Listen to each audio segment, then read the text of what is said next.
Welcome to Azur Lane Meta. Today we're going to be doing a fleet building video.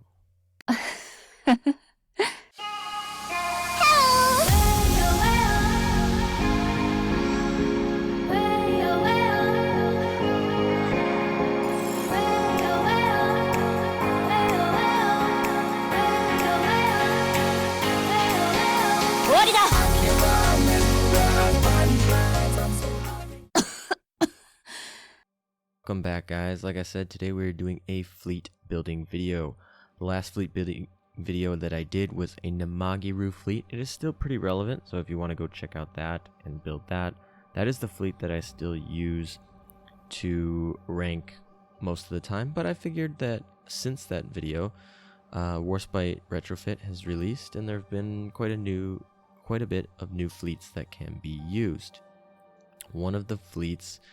So I wanted to build a fleet with Warspite, and I would say that currently the best fleet that you can build with Warspite is Nagato, Amagi, and Warspite. You can also see in the meta-analysis video that is the most used fleet outside of Nagato.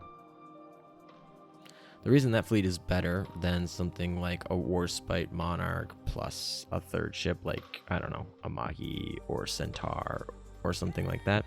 The reason why this is better is because Waryuu is such a relevant ship in the metagame, and if you have Warspite with another HMS ship, you will target the Waryuu at the wrong time. So generally you want to target a ship that you want to delete with Warspite, and Waryuu is generally the best target to try and delete first of your opponent's main fleet. And so you'll line up Warspite opposite, you'll use Warspite's skill to hit Waryuu. Waryuu will proc for 15 seconds. And then Warspite will not trigger her, or will not trigger any damage on her attack. And then if you have another HMS carrier or HMS battleship, that ship will fire into Waryuu because it will be targeting the same target, and you won't deal any damage. So it's like a waste. So that's actually why Monarch is less relevant at the top end of metagames. But it's still like Monarch plus Warspite can deal some of the most damage to a single target until we get FDG. Obviously, once we get FDG, this all changes. So I wanted to put a video together of how to build Warspite until we get FDG, and well, whenever people get their 500 blueprints plus blueprints. So I was going to build a Nagato fleet with Warspite, but that would be boring. And in this meta analysis video that I did, one of the things that was interesting was the other category expanded a lot in this last season, and that is because a new fleet that had Nagato, Waryuu, and Warspite became quite popular. So I thought I would build it and test it out. Not because I thought it was the best fleet, just because it was interesting. I'd test it out. So here we have all the ships, and the front row is Belfast, Juno, and Yukikaze, and that is the most common front row used for this fleet during last season. And I really just don't like Belfast as much as St. Louis when you're not facing carrier damage, and given that we're in triple battleship meta almost, with the exception of like Waryuu, I like St. Louis a little bit better, but they use Belfast, so we're going to use Belfast. Belfast is still a great option, especially for budget, like newer players, like if you log in, I think she's just a login reward now. So if you just log in, you can pick up a Belfast, and she's really nice for newer players. So the object of this fleet, and really the objective of this fleet, is to have Warspite delete your opponent's Waryuu. So the object of this is, the assumption of this fleet works that everyone's playing Waryuu, and whoever's Waryuu procs final counter last will win the match. And so you're trying to get your opponent to proc final counter first. So you line up Warspite opposite of Waryuu, and Warspite will, if all of the shots hit and the special barrage hit will proc final counter on your opponent's hero. Hopefully your hero will then survive longer and clean up the rest of the job. Nagato basically is just a great ship. She boosts herself and she becomes a tier 1 ship, and she boosts Hiro and Yukikaze for free basically. So just use the Nagato. That's kind of why you use that. The front row, Juno and Yukikaze are kind of very popular for front row PvP. And then Belfast, she's accessible. She's just a great all-around ship. You can kind of build her however you want. So we'll run through the Nagato and the Hiro really quick because they're built pretty similarly to my other videos. So we run the 381mm because we want Nagato's barrage to proc faster. We run the Belfast gun because we're going to put the AP gun on Warspite because Warspite has higher firepower. And we put the HE gun on here, and that just gives you some hedging based on if your Vanguard dies, really. Then we put the Boffer Stag for the hit stat, basically. The White Shell for the hit stat. And then we do switch over to the SG Radar. You could use a Black Shell here or the Advanced Fire Control. I go for the Radar. Maybe help. The little extra evasion, I think, helps in this fleet because you don't have the Amagi debuff, which actually, like, I haven't actually not used the Amagi debuff for a while, so playing around this fleet, everyone feels really squishy. Hero is pretty standard. We play the Reppu because you get pretty much almost all of the damage that you would from all the other fighters, except it's quite a bit, it's a little bit faster. You play the Helldiver because it's the only fighter that, or dive bomber that has a 2,000-pound bomb and 2 500-pound bombs. Barracuda is just strictly the best normal torpedo bomber. We switch up this aviation fuel for what usually is the fuel tank. This is just better. You give up a little bit of HP on your ship for HP on your planes, and you increase the speed. This will also help in like mirror matches. If your hero and their hero are like both at the end and your hero's planes fly a little bit faster, it makes a load of a difference. And then I really don't, the extra aviation damage is more important to me, so we do stay with the steam catapult. We don't play the homing beacon here. So that's basically hero. So let's get into Warspite. So with Warspite's retrofit, she is the second UR to be really in the game. I guess Azuma and Frederick de Grasse are DRs, which is kind of equivalent to URs, but yeah. So we stay with the this purple gun, and basically what we're doing here is this gun has the most raw damage, and so we're focusing on just raw damage. And Warspite will change her, will deal the AP damage through her barrage, and you'll just deal the HE damage here. And yeah, you know, some people like to make an argument that there should be an AP gun here, but this is just straight raw damage. We do have the AP gun for the auxiliary gun. Like I said, she has higher firepower, so it's more useful here. We don't play the Boffer Stag on the Warspite because this is technically a better AA gun for anti-air, but it gives up the hit. But Warspite Retrofit has an insane amount of accuracy stat on her base, as well as a very high luck stat. So it's kind of like a diminishing returns to add just a small amount. So we add the actual better AA gun. We put the Black Shell on because, like I said, we don't need the hit from something like a SG Radar as much, so we're going to have the crit rate increased and whatnot. And we do put the White Shell on just because this is an amazing equip for any battleship, because like you just increase 25% the damage. Like, I mean, the hit's there, the firepower's there, those are just good base stats, right? but then the 25% damage effect. So that's how we play Warspite, pretty easy. And the Vanguard is kind of weird. I'm really not a huge fan of this Vanguard. So Juno, we'll start with Juno. Juno, we basically just build as normal. You know, in the other video, basically Juno doesn't change her build. So Belfast is kind of weird for me because she can be an evasion tank, kind of. You can build her evasion wise, or you can build her health wise because she's like middle of the pack. I decided to build her health wise, so you give her her own gun, and you don't want to use AP obviously because she boosts.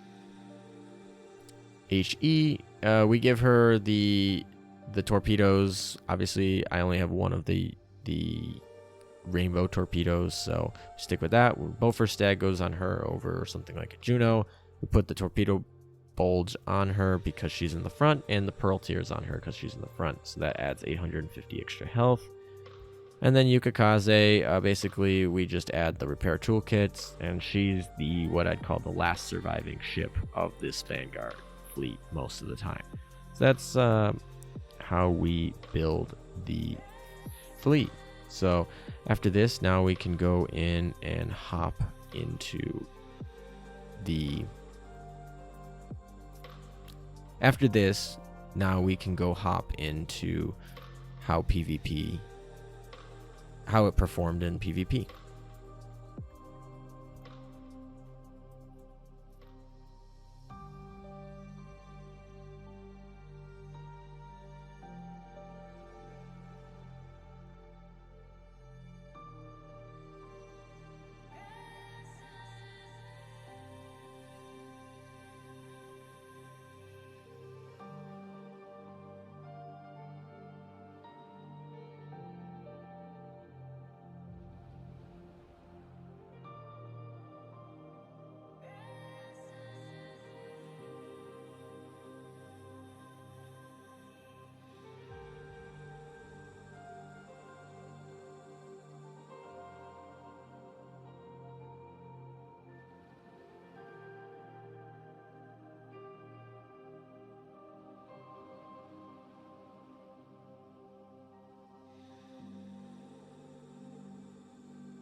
Alright guys, with all that effort we were able to get an Admiral of the Navy and finish in second here. Definitely not a first place finish. I can definitely say that this is not my favorite fleet to use for PvP, but it's still a good fleet for those of you who want. It did generally what it wanted to do. The fleet seemed a little squishy and just not enough synergy for me. It's definitely not my favorite fleet to use, but it did perform pretty well.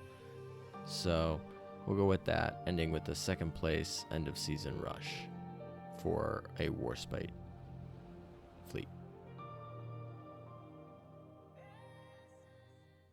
Thank you guys for watching this video. I hope that you enjoyed it. I hope that it will teach some of you guys how to build Warspite, since that was a question many of the people on my Discord server have been asking.